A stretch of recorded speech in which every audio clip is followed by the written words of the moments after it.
Hi everyone and welcome to Series 12 EV Rivals.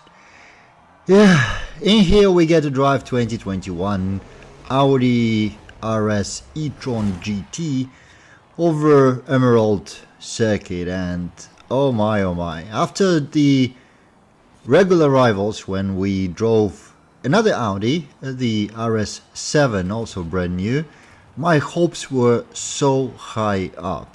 I mean, come on, that RS7 drives really nicely, sounds even better, and overall it was a great experience if not for Forza refusing to register my rival times over and over again. So I've been jumping onto these EV rivals with really high hopes, and gosh, how shattered they were. Now this car is yet another example of a weird EV beast, and I'm not sure if that's Forza's approach to EVs in general, or do they really drive like that in real life? Because I didn't have a chance to drive any of these cars in real life. I have a bit of experience with hybrids and I absolutely love them. You know, the mix of a powerful petrol engine with an extra kick from the electric motor,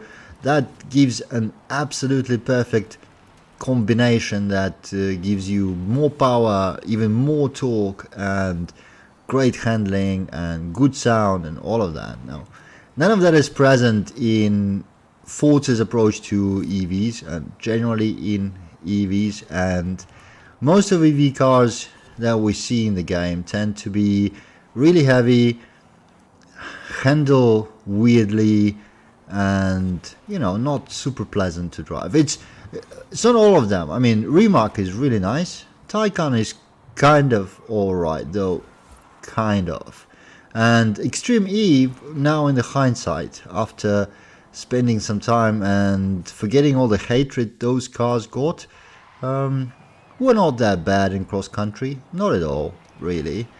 These though, jeez, I thought Xpeng P7 last month was bad, but as somebody said on the Discord, this car has all grip and no grip at the same time, and that couldn't be closer to truth, because on one side it feels like it's impossible to turn this beast. I mean, it just refuses to go into corner. The amount of understeer this car has is absolutely immense, and especially on the power. When you let go of throttle, it kinda turns, but if you are on throttle, it just refuses to change the direction. But then when you brake, it throws itself into an absolutely wild slide like it's on the ice, which is really weird. As I said, yeah, no grip and all grip at the same time, and in general it's not fun to drive it, you know. Yeah, it slides where you don't want it, it grips when you don't want it, when you actually want it to lose traction a little bit. There's no sound. All of the EVs in the game sound exactly the same, and even a tiny electric motor I had in my previous hybrid car sounded louder and more pronounced. No, it's not a roar that you get from the petrol car, but it's sound, but it's not there in the game. And especially considering this car has two gears, the shifting moment that I got used to judge by the sound now has to be judged by either a feel of the speed or an actual look at tachometer, which is not what I want. Anyways, Emerald Circuit here, 2.5 kilometers, really nice, short, challenging track with a couple of corners that will get you to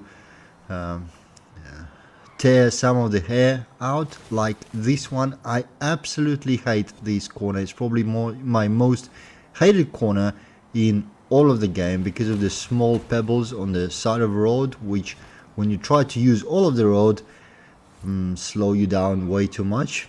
But there's also a fairly challenging corner in the beginning. Yeah, interesting track and disappointing car.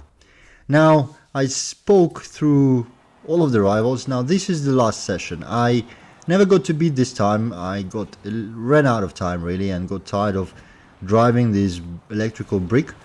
So this is my best attempt. It wasn't actually that bad. Right here you can see I'm catching up with my rival and doing pretty well, staying almost, well, even ahead of it, but then I'm gonna mess it up in a further section.